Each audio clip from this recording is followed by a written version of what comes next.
Hello, Matthew Porter here from St Michael the Belfry in York. It's my privilege to be speaking to you today out of John chapter 21. The resurrection of Jesus changes everything. That's the title of your sermon series at the moment, and it's true. If Jesus was dead and buried, then of course what he said and what he did has little relevance to our lives today. But if Jesus is alive and well, that changes everything. That changes the way we think and speak. It changes our present and our future. It particularly changes the way we love and how we treat people, how we forgive people. It affects our relationships. And that's what I want us to think about today. How the resurrection of Jesus changes our relationships. First, let's set some context for today's Bible passage by going back to Jesus' arrest before his crucifixion. You probably know that when Jesus was arrested, as he was being arrested, all his followers deserted him, every one of them, including Peter. Peter the most vocal, Peter the most passionate, Peter the one who said, even if everyone else leaves you, I won't, I'll stay with you. But he did, and he denied him 3 times. Luke's gospel particularly goes into this in some detail and says that as this was happening, as he was denying Jesus, Jesus was nearby and overheard. And after the 3rd time, their eyes met. And then it says, Peter went out and he wept bitterly. Put yourself in Jesus' place just for a moment. What would he have felt when his close friend Peter denied him 3 times? I suspect he felt betrayed, let down, incredibly sad. What about Peter? How did he feel about his denial of Jesus? I suspect he felt humiliated, embarrassed, shameful. Then, of course, on the 3rd day, Jesus rose from the dead. Obviously, Peter would then have been excited that his friend and master was alive, but also mixed emotions, also distraught at what he'd done a few days before, denying him, and knowing that at some point soon they'd have to have a conversation about that. So that's the context to this passage. And now we get to John 21. This is the incident where Jesus has that conversation with Peter. In this story, as we've heard in our reading, Jesus is on the seashore. He's cooking breakfast while Peter and his friends are out fishing. In fact, Peter and 6 of his mates are out there. They've fished all night. They've caught nothing. Jesus shouts from the seashore, guiding them to the correct spot or a different spot, and they bring in a massive catch of fish. We're told 153 fish. Then they come to shore, they eat breakfast together, and then Jesus goes off with Peter for a chat, for that conversation. And Jesus approaches the issue with a question. You may know from your experience that's often a good way to deal with a difficult conversation, to ask a question. Questions are good. But here's the thing. I suspect Peter was surprised by the question that Jesus asked. Maybe he was expecting a question like this, something like, Peter, what were you thinking? Or maybe, Peter, why did you say you didn't know me? Or maybe even, Peter, you really messed that up. Would you like me to forgive you? I suspect he was expecting a question like that, but that's not the question that Jesus asked him. He didn't ask him any of those questions. Here's what he asked him. He said, Peter, do you love me? Peter, do you love me? Now, why did he ask that question? The answer is because Jesus wanted their relationship restored. In fact, that's what he wants for everybody. He wants that for you. He wants that for me. For our friendship with Jesus to be unhindered and close and intimate. Remember, Jesus has got every right to be cross, even angry with Peter. Every right to withdraw his affection, we could argue. But as we know, Jesus, he's not done that. In fact, he's done the very opposite. Let's just take stock and see what Jesus has done. You may well know that eating with someone in Jewish culture was a sign of welcome, of acceptance. He's done just that by inviting Peter for breakfast on the beach.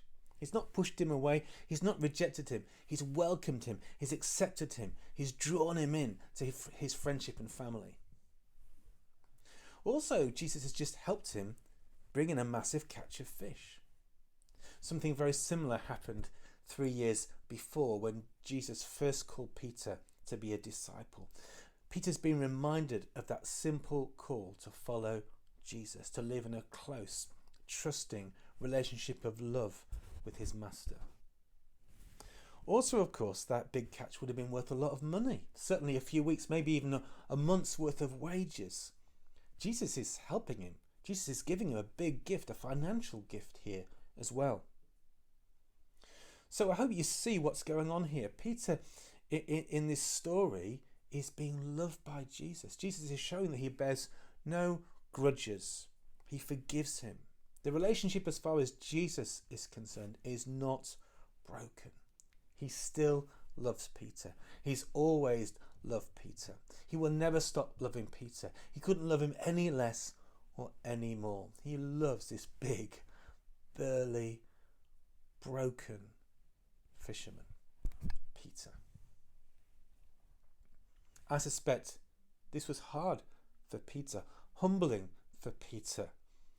Whilst wonderful, I suspect this almost overwhelmed him, maybe devastated him. What kind of love is this that loves me, says Peter, rotten me, who's messed up, so undeserved, so unconditional, so unending. This is what the Bible calls grace. The grace of God, seen in Jesus, released at his resurrection. So Jesus is basically saying to Peter, Peter, I love you. Now, do you love me? Now, what has this got to say about relationships and how we do our relationships differently in the light of the resurrection? Let me share two things with you, if I may. The first is this. I think Jesus is setting an example here for broken relationships. You know, when people hurt you, betray you, lie about you, offend you, disappoint you, let you down, most of us have had people do that to us in our lives. When that happens, how should we treat them? Jesus shows we should treat them well. We don't do the same back to them. We don't withdraw. We don't punish them. Instead, we love them. We forgive them. We love them back into friendship. We choose to forgive and we show them kindness and practical care. We don't take offence. We show that we release them from guilt through our actions. That's what Jesus did. That's what he calls us to do.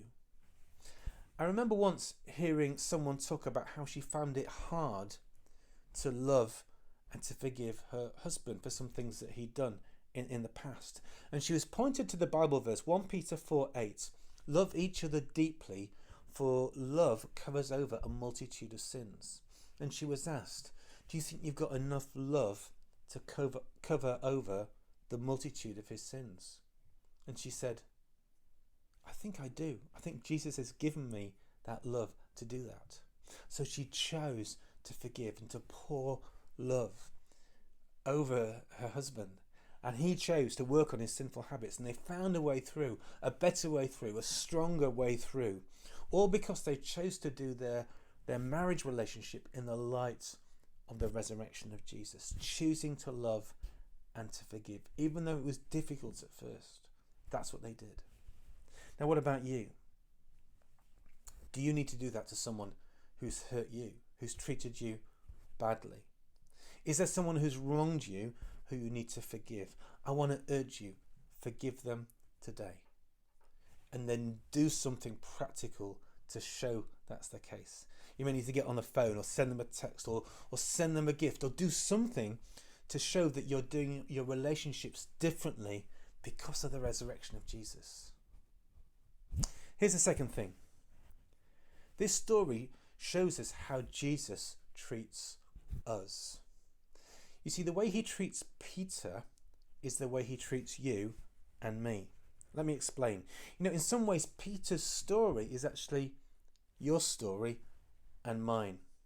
We may not have done exactly what Peter did. Maybe, we've not denied Christ in the same way that he did. But perhaps we didn't speak about Jesus when we know we should. Or maybe we didn't do something that we know we should have done. Maybe we've actually denied Jesus in all sorts of ways and we know it. And in one sense, Jesus has every right to reject us and push us away, but he never does that. In fact, like Peter, he does just the opposite. He invites us in. He welcomes us back. If you think Jesus rejects you, you are wrong. Hear this today. He invites you to sit round the campfire and enjoy his friendship. He wants to eat and sup with you. And in the same way that he provided fish for Peter, this great catch of fish, right now, if you'll open your eyes and see, he's caring for you and providing resources for you and for your family. In all sorts of practical ways, Jesus wants you to see that he loves you. He really loves you. Whatever you've done, wherever you've been, he loves you. And he's calling you back into friendship with him. You see, once you see that, then the question Jesus has for you is the same question he asked Peter. Do you love me? Do you love me?